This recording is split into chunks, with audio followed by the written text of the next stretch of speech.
Alam mo yung kakaibang pakiramdam kapag lumabas ka ng bahay tapos, poof, andyan na naman ang kapitbahay mo. Nagdidilig ng parehong bahagi ng damuhan sa ikatlong beses ngayong araw? Oo, hindi lang yan guni-guni mo. Minsan parang may tenga ang mga pader at may mata ang mga palumpong. Yung mga kapitbahay na hindi mo alam kung nagpa-hi lang o nagsasagawa na ng surveillance operation.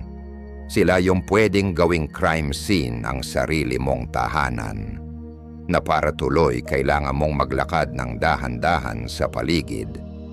Kung nahuli mo na ang sarili mong pabulong magsalita sa sariling kusina, baka sakaling may nakikinig, congratulations. Maaring sinasabi ng instincts mo na may dapat kang ikabahala. Sa video na to, ibubunyag ko ang 5 malinaw na palatandaan na ang kapitbahay mo ay hindi lang basta nausisero, minamanmanan ka na niya. Hindi ito mga inosenteng ugali lang. Mga babalang hindi mo dapat palampasin dahil pwedeng sirain ito ang katahimikan mo sa bahay. Kaya manatiling nakatutok dahil sa pagtatapos ng video na ito, malalaman mo kung paano tukuyin ang panganib bago pa ito tuluyang pumarada sa driveway mo. At hey, kung naniniwala kang karapat-dapat kang magkaroon ng privacy na pwedeng palakpakan, huwag kalimutang i-click ang subscribe button. Marami pa kaming kaalamang pangkaligtasan na darating para sa'yo. Sign number 1. Bigla silang dumadaan tuwing lalabas ka ng bahay mo. Naranasan mo na bang lumabas ng bahay at mapansin na isang kapitbahay na parang laging dumadaan at lumilitaw ulit at ulit? Hindi lang yan guni-guni mo.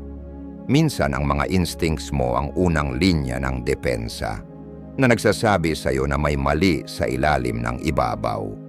Hindi ko sinasabi ang mga inosenteng pagkakataon lang, yung mga simpleng hi kapag pareho kayong nagkuha ng mga sulat sa Sabado ng umaga.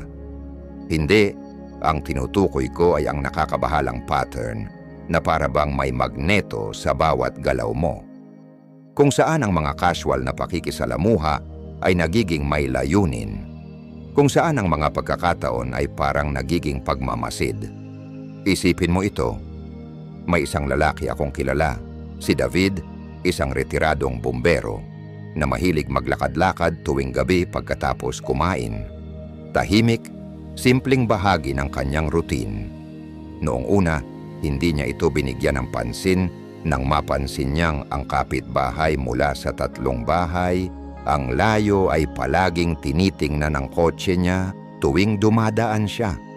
Siguro coincidence lang, siguro wala lang, pero nang magtagal, naging mas matindi ito.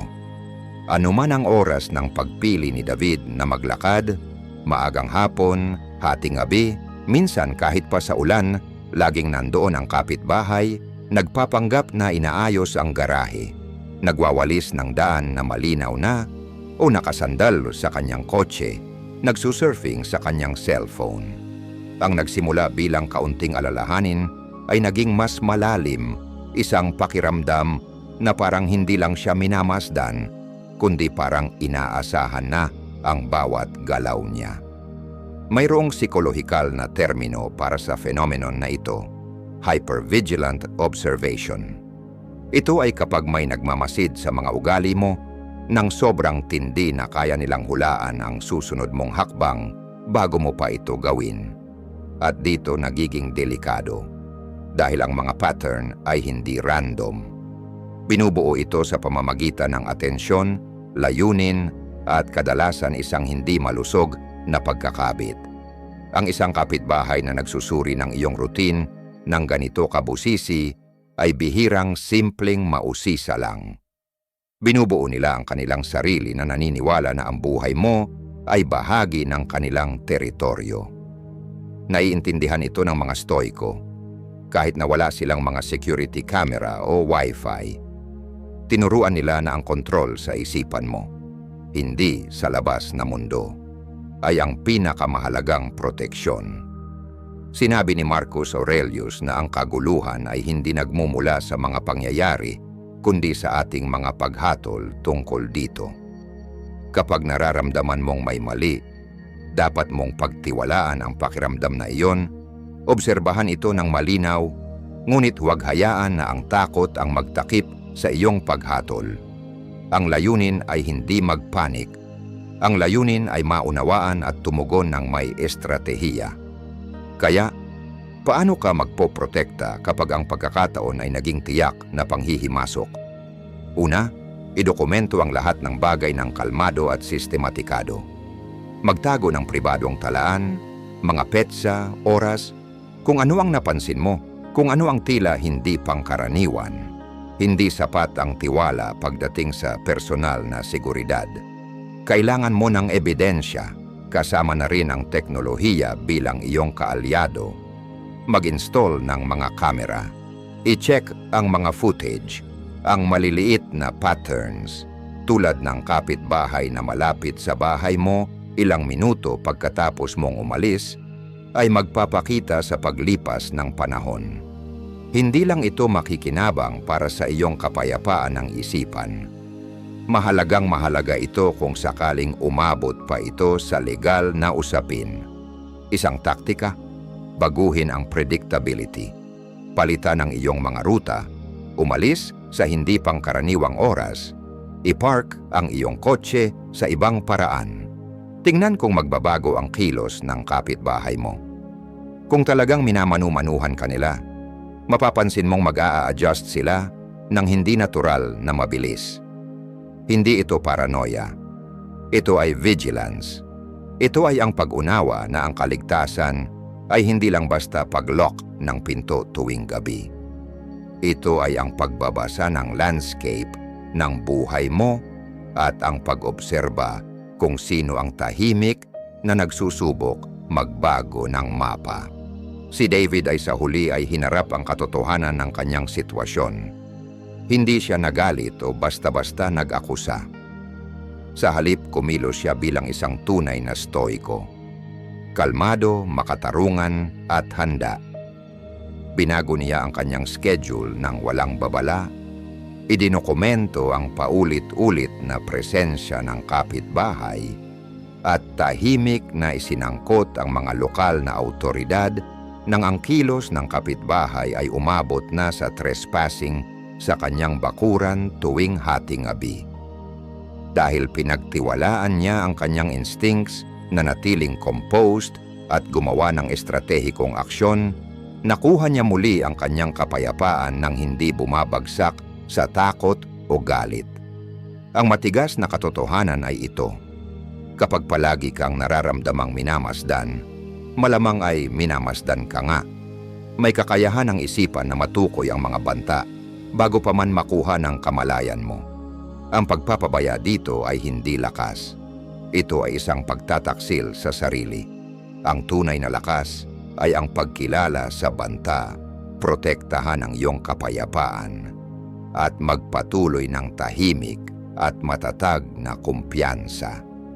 Ang iyong santuwaryo, ang iyong tahanan, at ang iyong isipan ay nararapat dito. Sign number 2. Ang teknolohiya nila ay nakatutok sa iyo. Ngayon, ang pangalawang palatandaan na ang iyong kapitbahay ay maaring nagmamasid sa iyo ay mas mapanlinlang dahil hindi ito kasama ang tunog ng mga yapak sa graba o isang katok sa pinto mo. Dumarating ito ng tahimik sa mismong hangin sa paligid mo. Sa digital na mundo ngayon, ang surveillance ay hindi na nangangailangan ng magulong pagsisikap. Isang simpleng lente na nakatutok sa tamang direksyon, isang nakatagong device, na kasing laki lang ng barya, isang router na tahimik na kumukuha ng iyong signal. Iyon lang ang kailangan para gawing pampubliko ang iyong pribadong buhay para sa isang tao na may masamang layunin. Kung nagsimula ka ng mapansin ang maliliit na bagay, isang security camera ng kapitbahay na parang nakakakita sa iyong harap na bakuran, sa bintana ng iyong sala, sa mga anak mong naglalaro, Kailangan mong maintindihan na hindi lang ito kapabayaan. Hindi ito maling pag-install.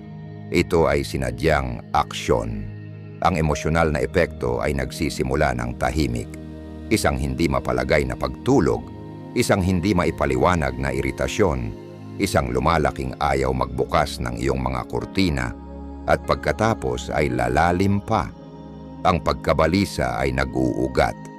Ang iyong sariling tahanan na dating pinakamataas na kaligtasan sa mundo ay nagiging isang hindi nakikitang hawla. Nagsisimula kang magduda sa iyong sarili, nagtataka kung iniisip mo lang ito. Pero ang katotohanan, ang instincts mo ay sumisigaw ng babala na ang iyong rasyonal na isipan ay masyadong magalang para tanggapin.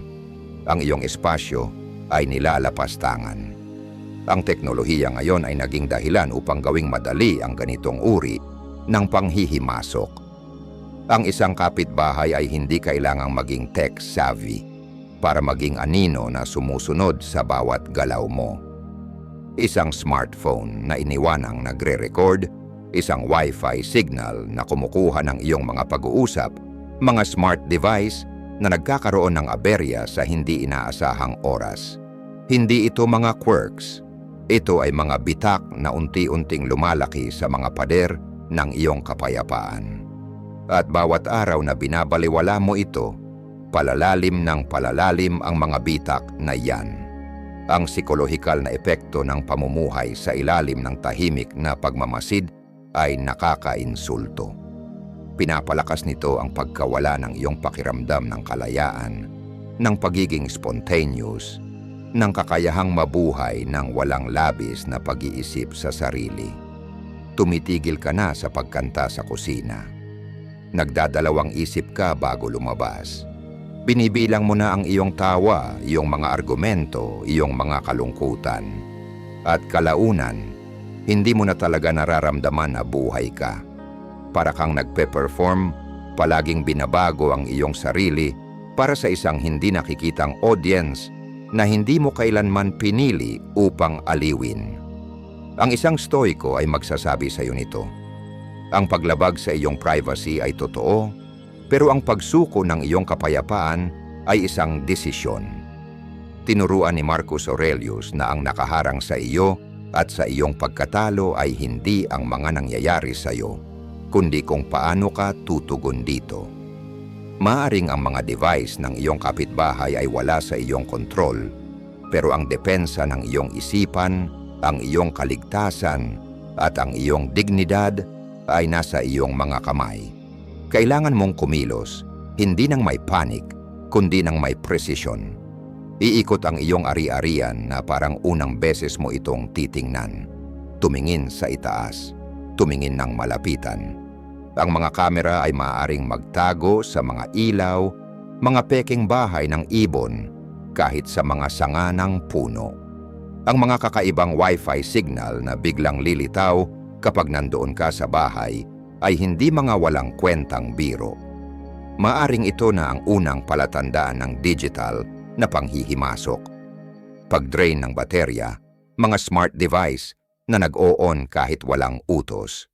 Ito ang mga warning flares. Mag-armas ka ng teknolohiya, encrypted networks, firewall systems, mga kamera mo mismo, nakatutok kung saan sila dapat. Para magbantay, hindi magsubok, mag-espiya.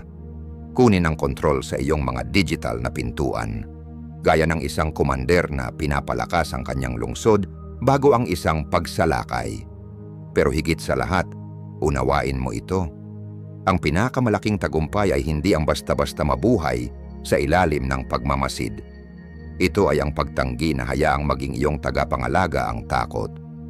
Itakda ang iyong mga hangganan, pisikal, digital, at mental. At kapag nagawa mo na ito, mabuhay ka ng buo sa loob ng mga hangganang iyon, hindi tinatablan sa espiritu, kahit na may mga nagmamasid mula sa mga anino. Dahil ang tunay na kalayaan ay hindi ang kawalan ng panghihimasok. Ito ay ang pagtanggi na ipasa ang iyong isipan dito. Sign number 3. Alam nila ang mga pribadong detalye na hindi nila dapat malaman. Alam mo ba na ang pribadong buhay ng isang tao ay maaring muling buuin gamit ang mas mababa sa 5 hindi sinasadyang pag-uusap na narinig sa loob ng ilang araw? Sa panahon ngayon kung saan ang impormasyon ay pera, ang kapitbahay na masyadong nakikinig ay hindi lang curious. Tahimik nilang binubuo ang plano ng iyong buhay. At ang pangatlong palatandaan na ang iyong kapitbahay ay maaring nagmamasid sa bawat galaw mo ay kapag tila alam nila ang higit pa tungkol sa iyo kaysa sa mga bagay na dapat mo sanang ipinagkatiwala lang. Nagsisimula ito ng tahimik. Isang kaswal na komento tungkol sa bagong trabaho ng iyong kapatid sa Phoenix, kahit na hindi mo naman nabanggit ito sa labas ng iyong mga pader. Isang kapitbahay na nagko-congratulate sa iyo tungkol sa mamahaling sneakers na in-order mo online. Sneakers na hindi mo pa nga nabuksan, mabagal itong pag-usad, halos hindi mo ito mapapansin sa una. Pero kapag napansin mo na, hindi mo na ito maiiwasan. Ang kapitbahay na napansin ang bagong gupit mo ay isang bagay. Ang kapitbahay na alam na nakuha mo ito ng eksaktong 12:30 ng hapon noong nakaraang Martes at binayaran mo gamit ang iyong Visa card ay ibang usapan na. Hindi na ito pagkakaibigan. Ito ay surveillance. Mas nakakatakot pa ang nangyayari sa likod ng mga eksena. Psikolohikal, ang mga kapitbahay na ito ay madalas nakakaramdam ng entitlement sa iyong buhay, isang maling paniniwala na dahil malapit sila sa iyo, may karapatan silang makialam. Inilalahad nila ang kanilang mga aksyon sa ilalim ng dahilan ng malasakit o kaswal na pagmamasid. Pero huwag kang magkamali. Ang pangongolekta ng maliliit at tila inosenteng detalye tungkol sa iyong pribadong buhay ay isang anyo ng kontrol. Ito ang paraan ng mga manipulador kumukolekta ng tahimik na armas na walang pahintulot mo. At ang mga epekto nito ay mas malalim kaysa sa simpleng pagiging komportable.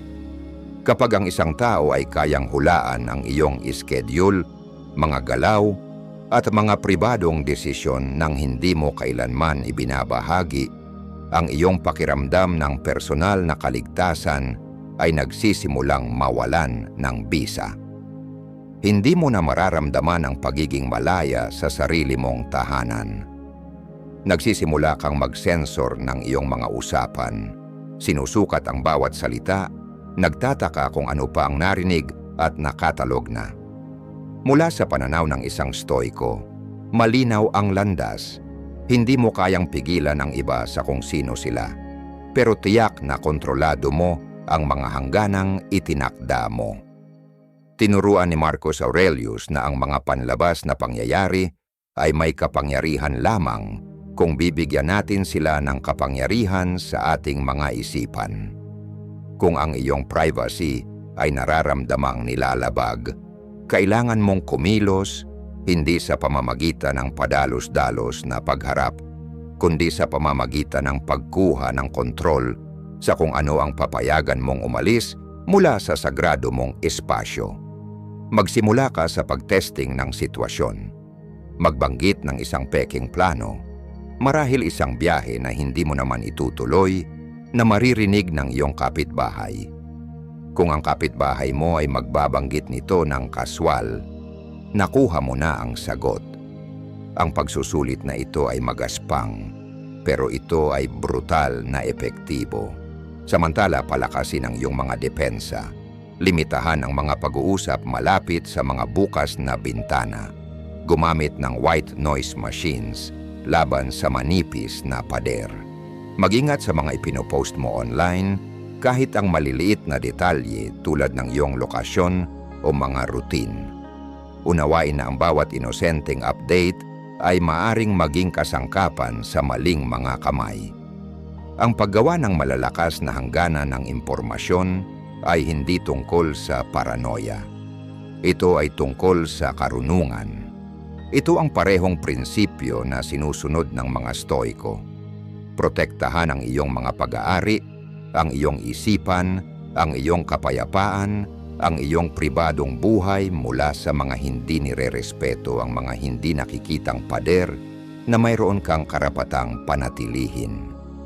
Dahil sa katapusan ng araw, ang isang kapitbahay na nakakaramdam ng entitlement sa mga hindi nakikitang sulok ng iyong buhay ay hindi lang nakakaintriga. Binubura nila ang hindi nakikitang linya na naghihiwalay sa pampublikong interaksyon at pribadong buhay. Sign number 4. May pisikal na ebidensya sa paligid ng iyong ari-arian. Ang pang-apat na palatandaan na ang iyong kapitbahay ay nagmamasid sa bawat galaw mo ay isang bagay na hindi mo na maaring ipagwalang bahala bilang imahinasyon. Isang bagay na maaari mong makita, hawakan, at tiyakin gamit ang iyong sariling mga mata. Hindi na ito tungkol sa malabong pakiramdam. Ito ay tungkol sa pisikal na ebidensya. Ang mga hindi mapagkakamalang palatandaan na may isang tao na masyadong malapit sa iyong personal na espasyo, nagmamasid, humihipo, kumokolekta ng impormasyon nang hindi mo nalalaman o pumapayag. Isipin ito. Isang lalaking nagngangalang Richard na nakatira sa isang tahimik na suburb na neighborhood, laging may ugali ng bahagyang pagtutok ng kanyang welcome mat. Isang maliit na halos hindi namamalayang tanda ng pagiging nasa bahay. Pero isang gabi, pagkatapos bumalik mula sa isang weekend trip, nakita niyang maayos na nakatapat ang mat, parang inayos ng maingat. Pinabayaan niya ito sa una. Siguro tinangay ito ng hangin, sabi niya sa sarili. Pero kinabukasan napansin niya ang ibang bagay. Ang paso ng halaman sa harap ng kanyang pintuan, na palagi niyang itinataas patungo sa araw, ay inilipat patungo sa kalsada. At ilang araw pa ang kanyang mailbox, na karaniwan niyang isinara ng mahigpit, ay tila bahagyang nakabukas kahit na walang sulat na dumating sa araw na iyon. Ang mga ito ay maliliit na detalye, mga detalyeng madaling ipagwalang bahala kung gusto mong gawin. Pero sa kailalim-laliman ng kanyang puso, alam ni Richard na may mali. May isang tao na hindi lang dumadaan sa kanyang bahay. Nakikialam sila rito, minamasdan ito, tinatangkang tuklasin ang hangganan sa pagitan ng labas at loob.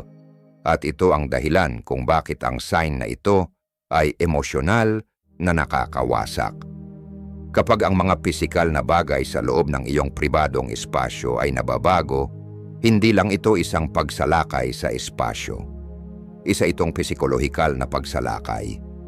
Ang iyong tahanan, ang tanging lugar na dapat ay nararamdaman mong ganap na ligtas, ay hindi na nararamdamang hindi matitinag. Ang iyong pakiramdam ng kaligtasan ay nawawala dahil ang kuryosidad ng ibang tao, o mas masahol pa, ang kanilang obsession, ay pumasok na sa iyong realidad. Ang mga banayad na pagkaabala ay maaring magbigay ng malalim na kahulugan kung alam mong pakinggan ito. Mga sulat na tila binuksan at hindi maayos na isinara. Mga pakete na inilipat mula sa karaniwang lugar na pinagsusulatan. Mga blinds o bintana na iniwan ng bahagyang iba kaysa sa pagkakaset mo sa kanila. Hindi ito aksidente. Ang mga ito ay mga palatandaan. At ang hindi pag-aksyon dito ay nagbibigay lamang ng mas maraming espasyo para sa pag-usbong ng nakaka-invade na pag-uugali. Iminumungkahi ng mga eksperto sa seguridad na mag-set up ng mga simpleng telltales. Isang piraso ng malinaw na tape sa ibabaw ng iyong door frame, isang maliit na piraso ng papel na maingat na inilagay sa pagitan ng pintuan at ng frame. Ang mga breaks o pagbagsak kapag wala ka ay magpapatunay kung may pumasok na tao sa iyong espasyo. Kung makakakita ka ng ebidensya, itala ang lahat ng detalye ng maayos.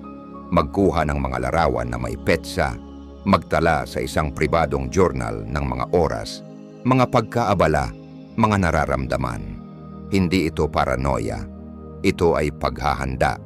Ito ay pagtatayo ng pundasyon ng ebidensya na makakapagprotekta sa iyo kung ang sitwasyon ay mag-escalate. Hindi matatawaran ang emosyonal na bigat ng mga ganitong natuklasan. Nagsisimula mong pagdudahan hindi lang ang intensyon ng iyong mga kapitbahay, kundi pati na rin ang mismong estruktura ng komunidad sa paligid mo. Ang tiwala na minsang napinsala ay hindi madaling maghilom. At kapag nasira ang santuwaryo ng iyong tahanan, ang bawat maliit na tunog, bawat maling ilagay na gamit ay nagiging paalala ng iyong kahinaan. Mula sa pananaw ng isang stoiko, may isang mahalagang katotohanan na dapat tandaan. Habang hindi mo kayang pigilan ang bawat panlabas na pagsalakay, maari mong piliin kung paano ka tutugon sa loob. Gaya ng itinuturo ni Epictetus, hindi ang mga pangyayari ang nagpapabahala sa atin, kundi ang ating interpretasyon sa mga ito. Ang pagkilala sa paglabag ay mahalaga. Ang mahinahong pag-aksyon at pagiging mahinahon, ang pagtutok sa seguridad ng iyong tahanan, ang pagdokumento ng iyong mga natuklasan, at ang pagpapalakas ng iyong kapayapaan ng isipan ay ang stoic na paraan ng pagkuha muli ng iyong autonomiya. Ang pisikal na ebidensya ng surveillance ay isang sirena ng babala. Ito ay patunay na may hangganan ng nalampasan mula sa kaswal na kuryosidad patungo sa hindi malusog na pagka-obsessed. Pakinggan ang iyong mga instinto, protektahan ang iyong espasyo, at pinakamahalaga, protektahan ang kalmadong santuwaryo ng iyong isipan. Sign number 5. Ang kanilang ugali ay nagiging obsession. Ang panglima at huling palatandaan na ang iyong kapitbahay ay hindi lang basta mausisa, kundi lumampas na sa isang mas mapanganib na bagay, ay kapag ang kuryosidad ay naging obsession. Ipinapakita ng mga pag-aaral na sa higit 70% ng mga kaso ng stalking, kilala ng biktima ang stalker at madalas ay pinabayaan ang mga unang babala. Iniisip na ito ay simpleng malasakit o walang harm na interes. Ang mga pag-escalate na ito ay bihirang mangyari ng biglaan. Dahan-dahan itong pumapasok, tinatanggap na para bang normal, inch by inch, hanggang ang sitwasyon ay maging hindi komportable at pagkatapos ay mapanganib. Gusto kong maglaan ka ng sandali at pag-isipan ang mga maliliit na interaksyon na naranasan mo sa iyong mga kapitbahay na nag-iwan sa iyo ng hindi komportableng pakiramdam. Ang paraan ng kanilang pagstay sa usapan ng medyo matagal. Ang mga komentaryo nila na tila tama lang ang timing. Parang alam nila ang mga bagay na hindi mo pa nasabi ng malakas. Ilang beses ka na bang pinatahimik ang sarili mo para lang maiwasang magmukhang paranoid o bastos? Gawin natin ito. Iniiwasan natin ang ating mga instincts na hindi naman ginawa para maging magalang. Ang mga ito ay nilikha upang tayo ay mabuhay. Hayaan mong ikwento ko ang isang kwento. Isang babaeng nagngangalang Karen na nakatira sa isang tahimik na suburban cul-de-sac ay hindi binigyan ng pansin ang kapitbahay na palaging magalang na nag-wave ng labis-labis tuwing aalis siya papuntang trabaho. Sa paglipas ng panahon, nagsimula siyang magtanong tungkol sa trabaho ni Karen. Binanggit ang mga maliliit na detalye na hindi niya naaalala na napag-usapan. Pagkatapos ng isang gabi na pagkatapos ng isang pribadong tawag sa telepono, kung saan nabanggit niya ang isang weekend trip. Isang notang, "Have a great trip," ang natagpuan niya sa ilalim ng kanyang doormat. Walang ibang nakakalam ng kanyang plano. Ang koinkidensya na ito ay nagpatibok sa kanyang dibdib. Pero sinabi pa rin niyang walang masama rito. Wala. Sa loob ng ilang linggo, ang kapitbahay ay nag-escalate na, pumasok sa likod bahay niya habang wala siya, na sinasabing tinitingnan lang ang ari-arian niya. Ang kwento ni Karen ay hindi kakaiba. Isang textbook na halimbawa ng kung paano nagsisimula ang mga paglabag sa hangganan hanggang ito ay lumala. Psychologically, ang pagbabago mula sa kastwal na interes ng kapitbahay patungo sa hindi malusog na pagkapit ay isang nakakabahalang ebolusyon. Hindi ka na tinitingnan bilang isang tao. Ikaw ay tinitingnan bilang isang bagay na kailangang i-monitor, kontrolin, at ipasok ang sarili sa iyong buhay nang walang pahintulot. Kapag ang mga kapitbahay ay nagsimulang magpanggap bilang iyong tagapagtanggol, iyong tagapagkatiwalaan, habang sabay na tinatangkilik ka mula sa komunidad, hindi na ito kabutihang loob. Isa itong stratehikong manipulasyon na naglalayong gawing dependent ka at mas madali kontrolin. Mula sa pananaw ng isang stoiko, ang sagot ay kailangang agad at makatarungan. Itinuturo ni Marcus Aurelius sa atin na ang mga panlabas na banta ay hindi tayo tinutukoy. Ang ating mga aksyon lamang ang tumutukoy sa atin. Ang dokumentasyon ay nagiging iyong kalasag, mga petsa, oras, mga usapan, at kahit ang pinakamaliit na kakaibang pangyayari. Bumuo ng isang timeline, hindi para sa emosyonal na paglabas, kundi para sa depensa. Kung magpapatuloy ang pag-escalate, may mga restraining orders, cease and desist letters, at anti-stalking laws upang protektahan ka. Huwag mag-atubiling humingi ng tulong mula sa mga awtoridad ng maaga. Ang kanilang trabaho ay manghimasok bago pa maging isang trahedya ang sitwasyon. Makipag-ugnayan sa mga pinagkakatiwalaang kaibigan at pamilya. Kapag ang mga mandaragit ay nagiging agresibo, naghahanap sila ng paraan para mag-isolate. Ang koneksyon ay ang pinakamalakas mong sandata. Hindi ito tungkol sa pagkonfronta. Ito ay tungkol sa pagprotekta sa iyong buhay, iyong isipan, at iyong karapatan na mabuhay nang walang takot. Ang obsession ay bihirang magpakita gamit ang mga flashing lights. Dahan-dahan itong pumapasok, nakatago bilang kabutihang loob, malasakit, o isang coincidence. Iyon ang dahilan kung bakit ang pagkakaroon ng kamalayan sa pagbabago ng sitwasyon at kumilos agad ay napakahalaga. Ang tapang ay hindi nangangahulugang wala kang takot. Ang tapang ay ang paggawa ng hakbang upang protektahan ang iyong sarili sa kabila ng takot. Ang iyong mga instincts ay sinaunang mga kasangkapan na nahon para sa kaligtasan. Paniwalaan mo sila. Dahil kapag ang isang kapitbahay ay tumawid na sa linya patungo sa obsession, ang iyong katahimikan ay hindi makakapagpanatili ng iyong kaligtasan. Ang tanging magagawa ay ang iyong aksyon. Kung nakarating ka sa puntong ito, congratulations! Ikaw ay opisyal na bahagi ng 1% kayang makita ang pagkakaiba ng isang mabait na kapitbahay at isang full-time amateur spy. Alam mo na ang mga palatandaan, ang mga bitag, at pinakamahalaga kung paano protektahan ang iyong santuwaryo bago ito gawing personal nilang palabas sa telebisyon. Tandaan, ang kamalayan ay hindi tungkol sa pamumuhay sa takot.